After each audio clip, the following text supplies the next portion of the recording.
the Oscar season is far, far away, but already there are studios that are vying to get attention for the nominations for Best Picture. And one of those is Wonder Woman. Now, this movie has already shattered box office records for being the #1 earner for a film directed by a woman, making $781 million in global box office receipts. There are rumors swirling that Warner Brothers, the studio behind it, is going to put a lot of money and resources into trying to get this nominated for Best Picture, among other awards. We're gonna talk about some of the specifics around that, but first, thoughts, 5 words or less. Oscar worthy? I wonder. This makes me wonder. Out of your Justice League. You know, there are a lot of things this could be in the running for. I mean, what do you guys think? What do you first think when you hear that they're going to try to get this nominated for Best Picture? I think we're all on the same page here. That like this is kind of. I'm not totally against this. I just want to see what other. It's so early to be talking about Oscar nominations. No, it's not that early. So usually, so when it comes to Oscar discussion, a lot of the studios have told us what they think are going to be Oscar movies are coming out already. So we already have near release dates, but there's also along the way, there's the Cannes, there's the Cannes Film Festival, there's also Sundance, and there are some movies that get a lot of buzz around that. But let's just talk about this movie. In my opinion, I really liked Wonder Woman. I'm obviously not alone. $781 million at the box office. It is the most buzzed about, most acclaimed success of the year, I think.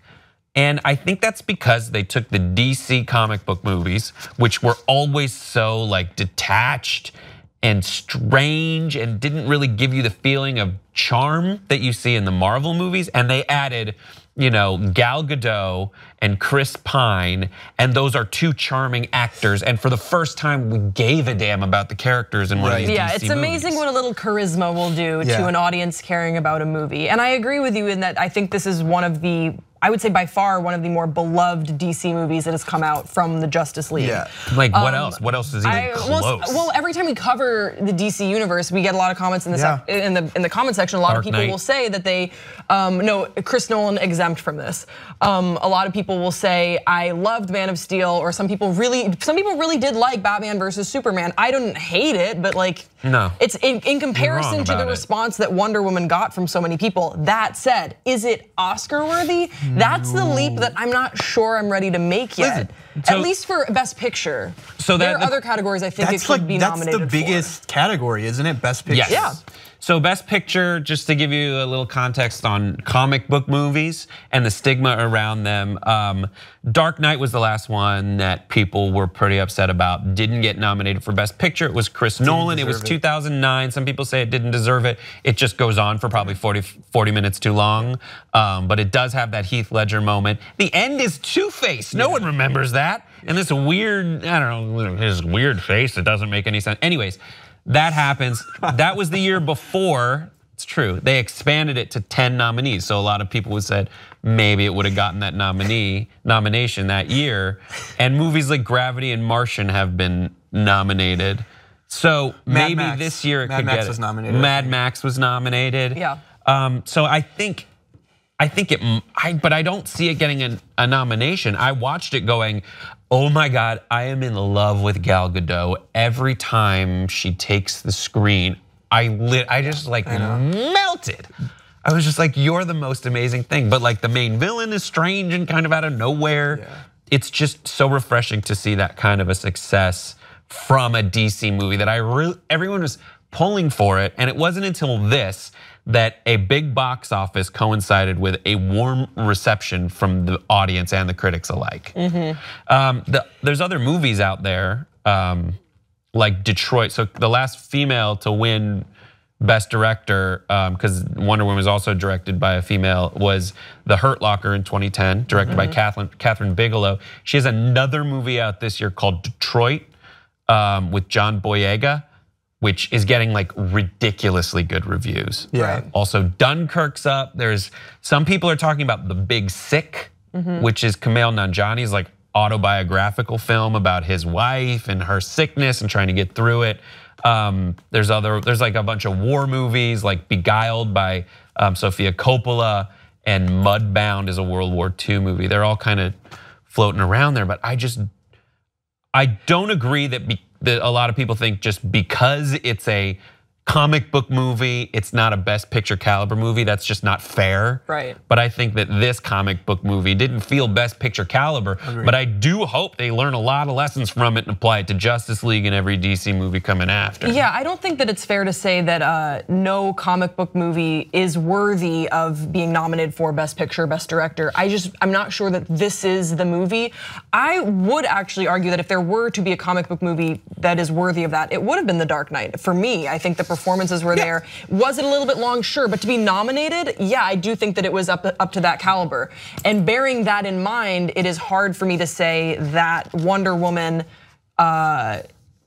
is equal to that.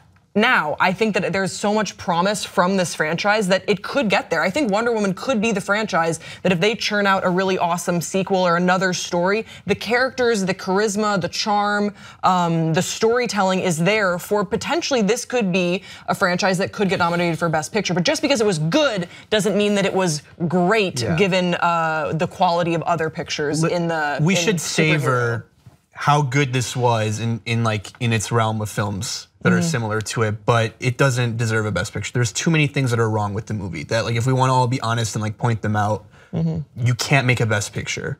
But do you think a superhero movie, Amir, could ever be nominated for a Best Picture? Does it need, and if so, does it need to be gritty like a Dark Knight, Christopher Nolan treatment? No, not necessarily. When was the last time you watched The Dark Knight? I would go back and watch it again because it kind of doesn't hold up as much as we remember it to be. And I think a lot of that I still think Heath Ledger's moments are fantastic. His moments are amazing. Outside of his moments though, it's kind of like, what the fuck is going on? No, the I saw it like a couple months ago. The dialogue in a lot of these scenes is just straight up cheesy. I mean, it's hard. You're cheesy. Yeah, I'm sorry, your shirt is cheesy. It does look the color of cheese. It. Respond, rebut. Does your shirt not look like the color of cheese, Grace? Yeah, it does. It looks like American cheese. You know, but thank you. Going back to in the same genre of films, like Mad Max, I get why that was even nominated. Like there was. You do get. Okay. Yes, that movie from start to finish, I thought was just phenomenal. It was fantastic. I agree. And all the things it does, but it selected the kind of movie it was going to be. Yeah. It was extremely technically impressive because of how much of basically all of the effects were practical. Those were real cars. And that was part of their whole Oscar marketing. They started releasing the footage of them on like the fucking things driving through the desert. And everyone was like, oh, this has to be nominated. And I don't want to ruin the success of Wonder Woman by bringing up this discussion. I also don't want Warner Brothers, who has had a knack for ruining these movies, all these DC movies, because the DC movies are all Warner's owned.